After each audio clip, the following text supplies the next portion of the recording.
আপনার জীবনে কি এমন কোনো দুশ্চিন্তা আছে যার সমাধান খুঁজে পাচ্ছেন না? তাহলে আজ থেকেই একটি ছোট আমল শুরু করুন। সেটি হলো ইস্তেগফার, অর্থাৎ আল্লাহর কাছে নিজের ভুল ত্রুটির জন্য ক্ষমা চাওয়া। আল্লাহ তাআলা কোরআনে বলেছেন, তোমরা তোমাদের রবের কাছে ক্ষমা প্রার্থনা করো, নিশ্চয়ই তিনি পরম ক্ষমাশীল। এরপর আল্লাহ বৃষ্টি, সম্পদ ও সন্তান সন্ততি বৃদ্ধির কথা উল্লেখ করেছেন। সূরা নূহ আয়াত 10-12।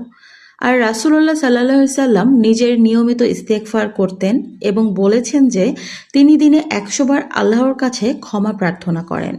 তাই আপনি চাইলে প্রতিদিন 100 বার পড়ার একটি অভ্যাস তৈরি করতে পারেন। বলুন আস্তাগফিরুল্লাহ, অর্থ আমি আল্লাহর কাছে ক্ষমা প্রার্থনা করছি।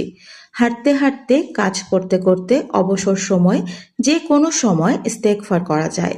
তবে মনে রাখবেন, শুধু মুখে বলা নয়, গুনাহ থেকে ফিরে এসে আন্তরিকভাবে আল্লাহর কাছে ক্ষমা চাওয়াই আসল। আজ থেকেই শুরু করুন। হয়তো আপনার বলা একটি ইস্তেগফারই আল্লাহর কাছে আপনার তওবার কারণ হয়ে যাবে।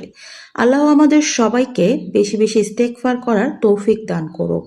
কারণ ইস্তেগফার করলে অবশ্যই আপনার রিজিক বৃদ্ধি পাবে, আপনার জীবনের গুনাহ মাফ হয়ে যাবে। তাই সবাই বেশি বেশি ইস্তেগফারের অভ্যাস করে তুলুন।